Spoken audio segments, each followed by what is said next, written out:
श्रीवत्सावित्रे स्तोत्रम् पद्मपत्रशमासीनम् ब्राह्मणम् च चतुर्मुखम् उपवीतिधरम् देवम् साक्षश्रोत्रकमण्डलुम् वामोत्सङ्गतातस्य सावित्री ब्रह्मणः प्रिया आदित्यवर्णाम् धर्मज्ञाम् साक्षमालाकराम् तथा धर्मराजम् पितृपतिम् भूतानाम् कर्मसाक्षिणम् कालदण्डधरम् देवम् महिषारूढमेव च चिन्तयामि च देवेशम् सर्वप्राणिहिताय वै वीणाम् दधानम् देवर्षि नारदम् चिन्तयाम्यहम् पद्मपत्रशमासीनम् ब्राह्मणम् च चतुर्मुखम् उपवीतिधरम् देवम्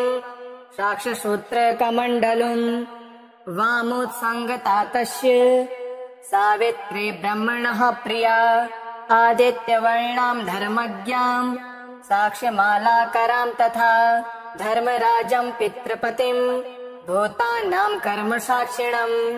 कालदण्डधरम् देवम् महिषारूढमेव च चिन्तयामि च देवेशम् सर्वप्राणिहिताय वै वीणाम् दधानम् देवर्षि नारदम् चिन्तयाम्यहम् पद्मपत्रशमासीनम् ब्राह्मणम् च चतुर्मुखम् उपवीतिधरम् देवम् साक्षश्रोत्रकमण्डलुम् वामोत्सङ्गतातस्य सावित्री ब्रह्मणः प्रिया आदित्यवर्णाम् धर्मज्ञाम् साक्ष्यमालाकराम् तथा धर्मराजम् पितृपतिम् भूतानाम् कर्मसाक्षिणम् कालदण्डधरम् देवम् महिषारूढमेव च चिन्तयामि च देवेशम् सर्वप्राणिहिताय वै वीणाम् दधानम् देवर्षि नारदम् चिन्तयाम्यहम् पद्मपत्रशमासीनम् ब्राह्मणम् च चतुर्मुखम्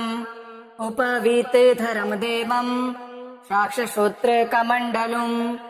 वामोत्सङ्गतातस्य सावित्री ब्रह्मणः प्रिया आदित्यवर्णाम् धर्मज्ञाम् साक्ष्यमालाकराम् तथा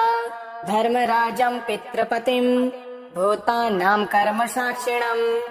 कालदण्डधरम् देवम् महिषारूढमेव च चिन्तयामि च देवेशम् सर्वप्राणिहिताय वै वीणाम् दधानम् देवर्षि नारदम् चिन्तयाम्यहम् पद्मपत्रशमासीनम् ब्राह्मणम् च चतुर्मुखम् उपवीतिधरम् देवम् साक्षश्रोत्रकमण्डलुम् वामोत्सङ्गतातस्य सावित्री ब्रह्मणः प्रिया आदित्यवर्णाम् धर्मज्ञाम् साक्ष्यमालाकराम् तथा धर्मराजम् पितृपतिम् भूतानाम् कर्मसाक्षिणम् कालदण्डधरम् देवम् महिषारूढमेव च चिन्तयामि च देवेशम् सर्वप्राणिहिताय वै वीणाम् दधानम् देवर्षि नारदम् चिन्तयाम्यहम्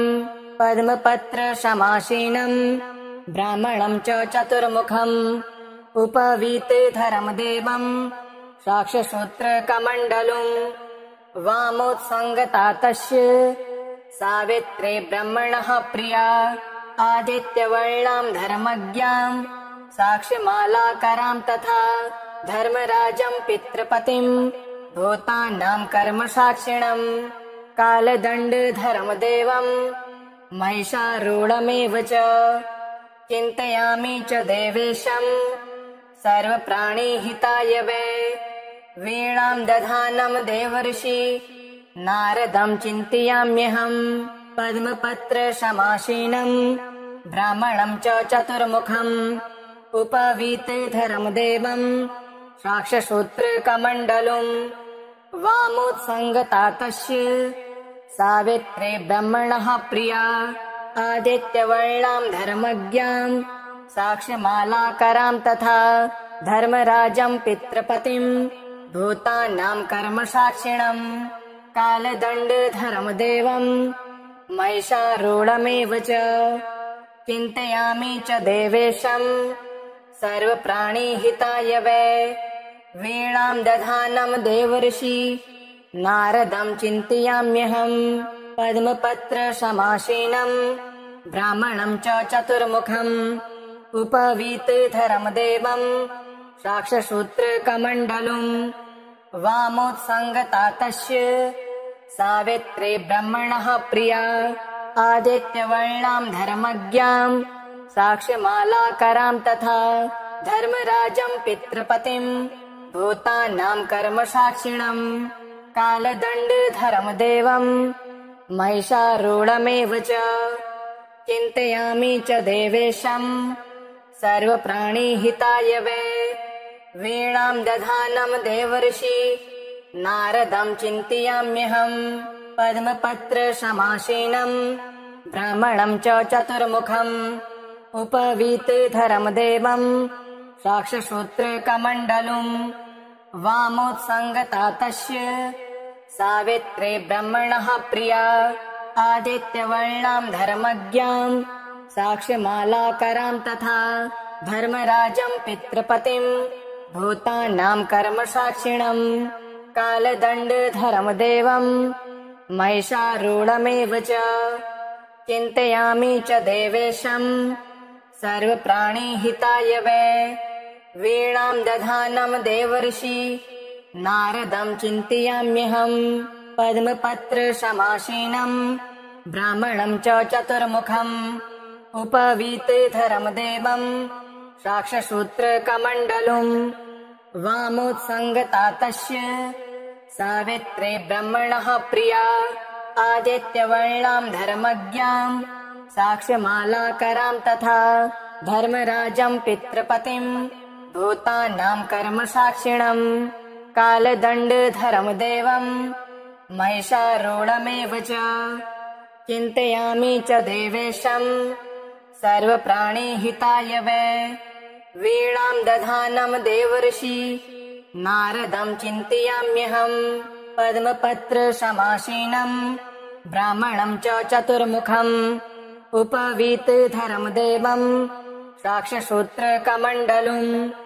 वामोत्सङ्गता तस्य सावित्री ब्रह्मणः प्रिया आदित्यवर्णां धर्मज्ञां साक्ष्यमालाकरां तथा धर्मराजं पितृपतिं भूतानां कर्मसाक्षिणम् कालदण्डधरं देवं महिषारूढमेव च चिन्तयामि च देवेशम् सर्वप्राणिहिताय वै वीणां दधानं देवर्षि नारदं चिन्तयाम्यहम् इति श्री वटसावित्री स्तोत्रम् सम्पूर्णम्।